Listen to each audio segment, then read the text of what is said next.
Assalamualaikum warahmatullahi wabarakatuh. Perkenalkan, kami dari kelompok 6 yang beranggotakan saya sendiri, Agnes Budi Pratiwi, Dewi Fatimah, dan Kumala Febriana Dewi. Di sini, kami ingin mempresentasikan mengenai kodifikasi luka bakar dan korosi. Apa itu luka bakar? Luka bakar adalah kerusakan jaringan pada kulit yang disebabkan oleh panas, bahan kimia, listrik, sinar matahari, atau radiasi nuklir. Lepuh dari cairan dan uap panas, kebakaran gedung, cairan, dan gas mudah terbakar adalah penyebab paling umum dari luka bakar. Apa itu korosi? Korosi adalah luka bakar kimia karena kontak dengan bagian dalam atau luar tubuh yang disebabkan oleh asam kuat seperti pemutih dan cairan baterai, atau basa kuat basa seperti amonia, deterjen, atau pelarut. Adapun jenis-jenis luka bakar, yang pertama luka bakar termal, disebabkan oleh api atau cairan panas yang bersentuhan langsung dengan kulit, menyebabkan kematian sel jaringan atau hangus. Yang kedua ada luka bakar listrik, terjadi ketika tubuh melakukan kontak dengan arus listrik serta mempengaruhi jaringan internal dan otot. Yang ketiga ada dermatitis radiasi. Dermatitis radiasi adalah jenis dermatitis akibat paparan kulit, mata, atau organ dalam terhadap jenis radiasi. Berikut ini ada gambar derajat luka bakar. Tingkat keparahan luka bakar diklasifikasikan berdasarkan kedalaman luka bakar, seperti gambar di samping untuk kedalaman kulit yang sesuai. Tingkat keparahan luka bakar tingkat pertama merusak lapisan luar epidermis kulit, contoh umumnya adalah sengatan matahari. Luka bakar tingkat kedua menunjukkan lepuh dengan kerusakan meluas di luar epidermis sebagian ke lapisan di bawahnya atau dermis. Kemudian luka bakar tingkat ketiga menunjukkan hilangnya seluruh jaringan dengan kerusakan atau kehancuran total pada kedua lapisan kulit. Kemudian luka bakar tingkat keempat, luka bakar akan meluas menjadi lemak. Tingkat luka bakar tingkat kelima yaitu luka bakar akan meluas ke otot. Dan yang terakhir, luka bakar tingkat keenam, luka bakar memperluas kerusakan hingga ke tulang. Saya akan melanjutkan presentasi dari Agnes. Luka bakar T30.0. Catatan subdivisi karakter keempat berikut ini untuk digunakan dengan kategori T20 sampai T25, T29, dan T30. Poin 0. Derajat tak ditentukan. Poin 1. Derajat pertama, eritema. Poin 2. Derajat kedua, lepuh atau kehilangan epidermis. Poin 3. Derajat ketiga, hilangnya seluruh ketebalan kulit, nekrosis dalam jaringan di dalamnya. Korosi T30.4. Catatan subdivisi ini untuk digunakan dengan kategori T20 sampai T25, T29, dan T30. Poin 4. Derajat tidak ditentukan. Poin 5. Derajat pertama, eritema. Poin 6. Derajat kedua, lepuh kehilangan epidermis. Poin 7.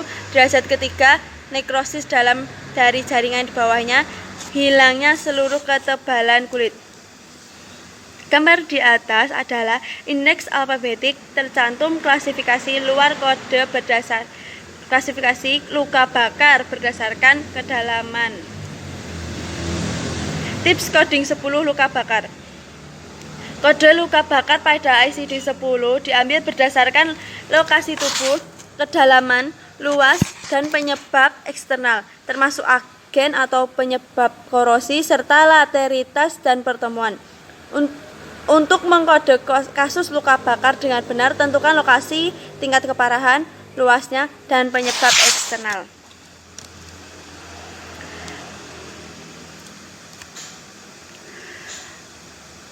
Luka bakar dan korosi pada permukaan tubuh luar ditentukan oleh lokasi T20 sampai T25, termasuk luka bakar dan korosi pada derajat pertama atau eritema, derajat kedua atau blitter, nekrosis dalam dari jaringan di bawahnya atau kehilangan penuh ketebalan kulit. T29 luka bakar dan korosi di beberapa bagian tubuh, termasuk luka bakar dan korosi yang dapat diklasifikasikan ke dalam lebih dari satu kategori, yaitu T20 sampai T28. T30 luka bakar dan korosi wilayah tubuh yang tidak ditentukan. Catatan, kategori ini digunakan sebagai kode utama hanya jika lokasi luka bakar tidak ditentukan. Ini dapat digunakan sebagai kode tambahan jika diinginkan dengan kategori T20 sampai T29 ketika situs ditentukan. T31.0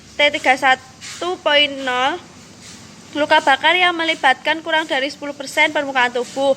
T31.1 luka bakar yang melibatkan 10 sampai 19%. T31.2 luka bakar yang melibatkan 20 sampai 29%. T31.3 luka bakar yang mengenai 30 sampai 39%. T31.4 luka bakar yang melibatkan 40 sampai 49%. T31.5 luka bakar yang melibatkan 50 sampai 50%. T31.6 luka bakar yang melibatkan 60 sampai 69%. T31.7 luka bakar yang melibatkan 70 sampai 79%. T31.8 luka bakar yang mengenai 80 sampai 89%. T31 sampai T31.9 luka bakar yang melibatkan 90% lebih banyak ke permukaan tubuh. Untuk kategori di atas termasuk luas area yang dapat dilihat. Hal yang sama juga berlaku pada luka bakar akibat zat kimia atau korosi. Jika lokasi tidak dinyatakan secara spesifik, maka dapat dikategorikan T32. Kemudian selanjutnya yaitu contoh menentukan coding pada kasusnya luka bakar dengan nekrosis dalam pada lengan atas dan mencapai 9% luas permukaan tubuh akibat terkena ledakan petasan. Pertama-tama tentukan litem yang sesuai untuk kasus tersebut. Contohnya seperti gambar di samping. Kemudian di bawah litem brown kita telusuri untuk menentukan modifier selanjutnya sesuai penulisan diagnosis dokter, dalam hal ini lokasi luka. Contohnya seperti gambar di bawah ini. Kemudian yang ketiga, kita lakukan tahap berikutnya dengan membuka volume 1 pada kategori T22. Pada kasus ini, sebelumnya telah diketahui bahwa luka bakar dengan derajat 3, dengan demikian, maka kode yang tepat adalah T22.3. Contohnya seperti di bawah ini. Selanjutnya, dalam diagnosis tertulis bahwa luka bakar tersebut mencapai 9% dari total seluruh luas permukaan tubuh. Kita kembali ke indeks alfabetik dengan litem brown. Contohnya seperti gambar di bawah ini. Kemudian yang terakhir, terlihat bahwa kode sementara untuk luka bakar luas kurang dari 10% luas permukaan tubuh dikode sebagai T31.0. Maka langkah berikutnya adalah melakukan cross-check ke buku volume 1. Contohnya seperti gambar di bawah ini. Dengan demikian, maka diagnosis luka bakar dengan nekrosis dalam pada lengan atas dan mencapai 9% luas permukaan tubuh akibat terkena ledakan petasan akan dikode sebagai T22.3 dan T31.1. Sekian presentasi dari kelompok kami, kurang lebihnya mohon maaf. Wassalamualaikum warahmatullahi wabarakatuh.